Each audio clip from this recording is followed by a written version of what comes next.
ଜୟ ଜଗନ୍ନାଥ ସାଙ୍ଗମାନେ, ଆଜିର ଗୋଟେ ନୂଆ ଭିଡ଼ିଓରେ ମୁଁ ଆପଣଙ୍କୁ ସ୍ୱାଗତ ଜଣାଉଛି। ଦେଖନ୍ତୁ, ଆଜି ଗୋଟେ ମୋଷ୍ଟ ଇମ୍ପୋର୍ଟାଣ୍ଟ ଭିଡ଼ିଓ ମୁଁ ଆପଣଙ୍କୁ ଜଣାଇବି। ଯଦି ଆପଣ ସୁଭଦ୍ରା ପଇସା ପାଇଛନ୍ତି ବି ଏ ଭିଡ଼ିଓଟି ଦେଖିବେ, ଯଦି ନ ପାଇଛନ୍ତି ବି ଦେଖିବେ, କାରଣ ଯେଉଁମାନେ ପାଇଛନ୍ତି ସେକେଣ୍ଡ କିସ୍ତି ପାଇଁ ଏ ଭିଡ଼ିଓଟି ବହୁତ କାମରେ ଆସିବ। ଯଦି ନ ଦେଖିବେ ଆପଣ ସେକେଣ୍ଡ କିସ୍ତି ବି ଆସିନପାରେ। ତାହେଲେ ଯେଉଁମାନେ ନ ପାଇଛନ୍ତି ସେମାନଙ୍କର ଆହୁରି ମୋଷ୍ଟ ଇମ୍ପୋର୍ଟାଣ୍ଟ, ସେମାନେ କମ୍ପଲସରି ଦେଖିବେ। ତାହେଲେ ଦେଖନ୍ତୁ ଆପଣ ଡିଟେଲ୍ସ ଭିଡ଼ିଓ। এই ଭିଡ଼ିଓରେ ଫାଷ୍ଟ ଜାଣିବା ଆପଣଙ୍କର ଷ୍ଟାଟସ୍ କିପରି ଚେକ୍ କରିବେ।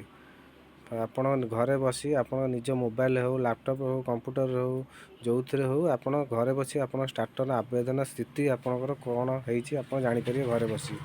ସେକେଣ୍ଡରେ ଜାଣିବା ଆପଣଙ୍କର KYC ହେଇଛି କି ନାହିଁ, ଆଉ ଯଦି ହେଇଛି ଆଉ ଥରେ କରିବାକୁ ପଡ଼ିବ କି ନାହିଁ, ଆଉ କେଉଁଠି କରିବୁ, ତା'ର ଏଇ ସୁଭଦ୍ରାର ପୁରା ଡିଟେଲ୍ସ ମୁଁ ଏଇ ଭିଡ଼ିଓରେ କହିବି। ଭିଡ଼ିଓଟି ଶେଷ ପର୍ଯ୍ୟନ୍ତ ଦେଖନ୍ତୁ, ମୋଷ୍ଟ ଇମ୍ପୋର୍ଟାଣ୍ଟ। ଦେଖନ୍ତୁ, ଆପଣ ଯଦି ଆପଣଙ୍କ ସୁଭଦ୍ରାର ଆବେଦନ ସ୍ଥିତି ଜାଣିବାକୁ ଚାହୁଁଛନ୍ତି, ଏଠି ଦେଖନ୍ତୁ ଲେଖା ହେଇଛି ସୁଭଦ୍ରା ଯୋଜନା ସାଇଟ୍ ଗଲା ପରେ ଦେଖନ୍ତୁ ଗୋଟେ ଅଧିକାରୀ ଲଗଇନ୍, ଗୋଟେ ଆବେଦନ ସ୍ଥିତି। ଆବେଦନ ସ୍ଥିତି ଉପରେ କ୍ଲିକ୍ କରିବେ। କ୍ଲିକ୍ କଲା ପରେ ଦେଖନ୍ତୁ ଏଇଭଳିଆ ଗୋଟେ ଆସିବ ଆଧାର ନମ୍ବର ଦେବା ପାଇଁ। ଆଧାର ନମ୍ବର ଦେଲା ପରେ ଆପଣଙ୍କୁ ମୋବାଇଲ OTP ଯିବ। OTP ଗଲା ପରେ ଆପଣଙ୍କର ଷ୍ଟାଟସ୍ଟି ଶୋ କରିବ। ଶୋ କଲା ପରେ ଆପଣ ନିଜେ ଦେଖନ୍ତୁ, ମୁଁ ଆଧାର ନମ୍ବର ଦେଲା ପରେ ଷ୍ଟାଟସ୍ଟି ଏହିପରି ଚେକ୍ କଲା। ଦେଖନ୍ତୁ କ୍ୟାଣ୍ଡିଡେଟ୍ର ନାମ ଲେଖା ନମ୍ବର, ମାନେ ଆପଣ ଆପ୍ଲାଏ କରିଥିବେ ତା ନମ୍ବର, ଜନ୍ମ ତାରିଖ, କେଉଁଦିନ ଆବେଦନ କରିଥିଲେ ତା'ର ଆବେଦନ ତାରିଖ, KYC ସ୍ଥିତି ଆପଣ କମ୍ପ୍ଲିଟ୍ ହେଇଛି କି ପେଣ୍ଡିଂ ଅଛି ସେଇଟା ଶୋ କରିବ। ତାପରେ KYC ଆପଣଙ୍କର OTPରେ କରିଥିଲେ କି ବାୟୋମେଟ୍ରିକରେ କରିଥିଲେ, ସ୍ୱୀକୃତି ସ୍ଥିତି ଅଣ୍ଡର ପ୍ରୋସେସ୍, କି ଆପଣଙ୍କର ରିଜେକ୍ଟ କି ଆପଣଙ୍କର ଆପ୍ରୁଭ୍ ଏଇଠି ଦେଖେଇବ।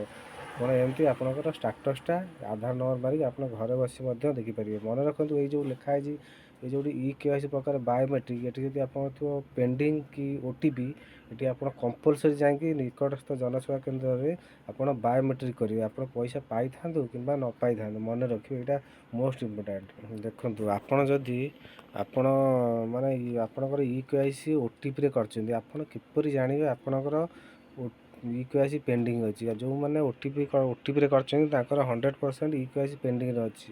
କାରଣ ଗଭର୍ଣ୍ଣମେଣ୍ଟ ଏଇଟା ପଛରେ ଲଞ୍ଚ କଲା ଯେ ଆପଣ ଯେଉଁମାନେ OTPରେ KYC କରିଥିଲେ ଆପଣଙ୍କ ନିକଟସ୍ଥ ଜନସେବା କେନ୍ଦ୍ରକୁ ଯାଇକି ବାୟୋମେଟ୍ରିକ୍ ଦ୍ୱାରା ଆପଣଙ୍କର KYC କରନ୍ତୁ। ଦେଖନ୍ତୁ, ଆପଣଙ୍କ ନିକଟସ୍ଥ ଜନସେବା କେନ୍ଦ୍ରକୁ ଯିବେ, ଆପଣ ପଇସା ପାଇଥାନ୍ତୁ କିମ୍ବା ନ ପାଇଥାନ୍ତୁ, ଆପଣ KYCଟା ଆଗେ ଚେକ୍ କରିଦେବେ। ଯେହେତୁ ଆପଣଙ୍କର ଫାଷ୍ଟ କିସ୍ତି ପାଇନାହାନ୍ତି କି ସେକେଣ୍ଡ କିସ୍ତି ପାଇବାକୁ ଯାଉଛନ୍ତି, ଆପଣ ଦେଖନ୍ତୁ ଜନସେବା କେନ୍ଦ୍ରକୁ ଗଲାପରେ ସେ ଆପଣଙ୍କର ଚେକ୍ କରିଦେବେ। KYC ଲିଷ୍ଟ ଗୋଟେ ଅଛି, ସେଠି ଚେକ୍ କରିହେବ। ଗୋଟେ ନନ୍ KYC ମାନେ ଆପଣ KYC କରିନାହାନ୍ତି, ଏଠି ଆପଣଙ୍କର ଡିଷ୍ଟ୍ରିକ୍ଟ ଅଛି, ଆପଣ ଏଠି ସବୁ ଡିଷ୍ଟ୍ରିକ୍ଟ ଅଛି, ଆପଣ ଯେଉଁ ଡିଷ୍ଟ୍ରିକ୍ଟର ମାରିବେ। ଧରନ୍ତୁ ମୁଁ ଯାଜପୁର ଡିଷ୍ଟ୍ରିକ୍ଟର ମାରିଲି, ତାପରେ ଆପଣଙ୍କର ବ୍ଲକ ମାରିବେ, ବ୍ଲକ ମାରିଲି, ତାପରେ ଆପଣଙ୍କର ପଞ୍ଚାୟତ ମାରିବେ। ପଞ୍ଚାୟତ ମାରିଲା ପରେ ଦେଖନ୍ତୁ ଏଠି ଭ୍ୟୁ ଅଛି, ଭ୍ୟୁ ମାରିଲା ପରେ ଏଇଠି ଆମର ଶୋ କରିବ ଡିଟେଲ୍। ଦେଖନ୍ତୁ ଆମର ଏତିକି ଜଣ ପେଣ୍ଡିଂ ଅଛନ୍ତି KYC ପାଇଁ, ମାନେ ଏମାନେ OTPରେ ସବୁ ପକେଇଥିଲେ, KYC କରିଥିଲେ, କିନ୍ତୁ ତାଙ୍କର ବାୟୋମେଟ୍ରିକ୍ ଯେହେତୁ ଆଉ ସରକାର ନୂଆ ନିୟମ କଲେ ଆପଣଙ୍କର ବାୟୋମେଟ୍ରିକ୍ରେ KYC ହେବ, ସେଥିପାଇଁ ଏମାନଙ୍କର ବାଧ୍ୟତାମୂଳକ ବାୟୋମେଟ୍ରିକ୍ରେ KYC ହେବ। ନାହିଁ ତ ଆପଣଙ୍କର ଫାଷ୍ଟ କିସ୍ତି ପାଇବେନି, ଆଉ ଯେଉଁମାନେ ଫାଷ୍ଟ କିସ୍ତି ପାଇଛନ୍ତି ତାଙ୍କର ସେକେଣ୍ଡ କିସ୍ତି ବି ପାଇବେନି। ଦୟାକରି ଆପଣଙ୍କ ନିକଟସ୍ଥ ଜନସେବା କେନ୍ଦ୍ରକୁ ଯାଇକି ଏଇ KYCଟା ଫାଷ୍ଟ କରିଦିଅନ୍ତୁ, ଆପଣ ପଇସା ପାଇଥାନ୍ତୁ କିମ୍ବା ପାଇନଥାନ୍ତୁ। ଆଉ ଗୋଟେ କଥା ବହୁତ ଲୋକଙ୍କ ମନରେ ଥିବ, ଆମର 25 ତାରିଖ ଡିସେମ୍ବର 25 ତାରିଖ ଦିନ ସୁଭଦ୍ରାର ଚତୁର୍ଥ କିସ୍ତି ଆସିବ, କିନ୍ତୁ ଗଭର୍ଣ୍ଣମେଣ୍ଟ ତାକୁ ନୂଆ ଡେଟ୍ ଘୋଷଣା କରିଛନ୍ତି। ଯେଉଁ KYC ଯେଉଁ ପେଣ୍ଡିଂ ରହିଲା ସବୁ ଜିଲ୍ଲାରେ ତାଙ୍କର କ୍ଲିୟର କରିପାରିଲେ ନାହିଁ, ସେଥିପାଇଁ KYC ସମ୍ପୂର୍ଣ୍ଣ କ୍ଲିୟର ହେବ ସବୁ 30ଟା ଡିଷ୍ଟ୍ରିକ୍ଟର। ଜାନୁଆରୀ ମାସରେ ଗୋଟେ ଡେଟ୍ ଠିକ୍ କରିବେ, ସେ ଜାନୁଆରୀ ମାସରେ ହିଁ ଫାଇନାଲି ଆପଣ ପଇସା ପାଇବେ। ସେ ଡେଟ୍ଟି ସ୍ଥିର କରାଯାଇ ନାହିଁ, ସ୍ଥିର କଲା ପରେ ମୁଁ ଆପଣଙ୍କୁ ଫାଷ୍ଟ ଏଇ ଭିଡ଼ିଓ ମାଧ୍ୟମରେ ଜଣାଇବି ଜାନୁଆରୀର ମିଳିବ କମ୍ପଲସରି। ଜାନୁଆରୀ କେତେ ତାରିଖ ଆପଣ ପଇସା ପାଇବେ ସୁଭଦ୍ରା ଚତୁର୍ଥ, ଯେଉଁମାନେ ପାଇନାହାନ୍ତି, ମାନେ ଯେଉଁମାନଙ୍କର ସ୍ପେଶାଲି ରେସନ୍ କାର୍ଡ଼ ନାହିଁ, ତାଙ୍କର ଫିଲ୍ଡ ଭେରିଫିକେସନ୍ ହେଇକି ଯାଇଛି, ସେମାନେ ପଇସା ପାଇନାହାନ୍ତି, ବହୁତ ଦିନ ହେଲା ଅପେକ୍ଷା କରିଛନ୍ତି, ତାଙ୍କର ପଇସା ଆସିନାହିଁ, ସେମାନଙ୍କର କମ୍ପଲସରି ଏଇ 4th ପେଜ୍ରେ ଆସିବେ।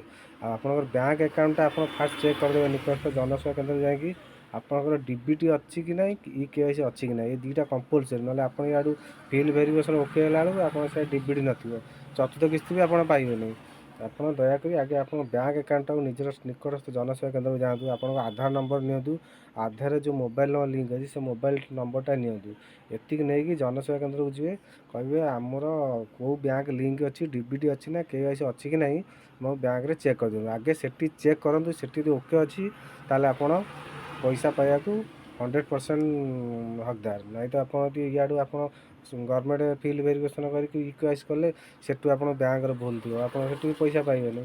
ଯଦି ବ୍ୟାଙ୍କ ଆପଣଙ୍କର ସୁଭଦ୍ରା ପଇସା ପାଇବାକୁ ହେଲେ ଗୋଟେ ହେଲା ବାୟୋମେଟ୍ରିକ୍ KYC, ଆଉ ଗୋଟେ ଆପଣଙ୍କର ଆଧାରରେ ମୋବାଇଲ ନମ୍ବର ଲିଙ୍କ, ଆଉ ମୋବାଇଲ ନମ୍ବର ଲିଙ୍କ ଥିବା ଦରକାର, ଆଉ ଆଧାରରେ DBT KYC। ଏଇ 4ଟା ଜିନିଷ ଆପଣଙ୍କର କମ୍ପଲସରି ଫାଷ୍ଟ ଦେଖନ୍ତୁ। ଆପଣ ପଇସା ଯେଉଁମାନେ ନ ପାଇଛନ୍ତି, ଆଉ ଯେଉଁମାନେ ତ ଆସିଯାଇଛି ତାଙ୍କର କିଛି ଦେଖିବା ଦରକାର ନାହିଁ, ତାଙ୍କର ଖାଲି KYCଟା ଚେକ୍ କରିଦିଅନ୍ତୁ। ଆଉ ଏହିପରି ଯଦି ଆପଣ ଖବର ଆଗତୁରା ଜାଣିବାକୁ ଚାହୁଁଛନ୍ତି, ମୋ ଚ୍ୟାନେଲକୁ ଲାଇକ୍, ସେୟାର, ସବସ୍କ୍ରାଇବ୍ କରିଦିଅନ୍ତୁ।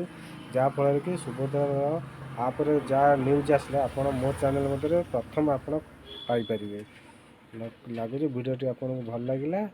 ରଖୁଛି, ଜୟ ଜଗନ୍ନାଥ।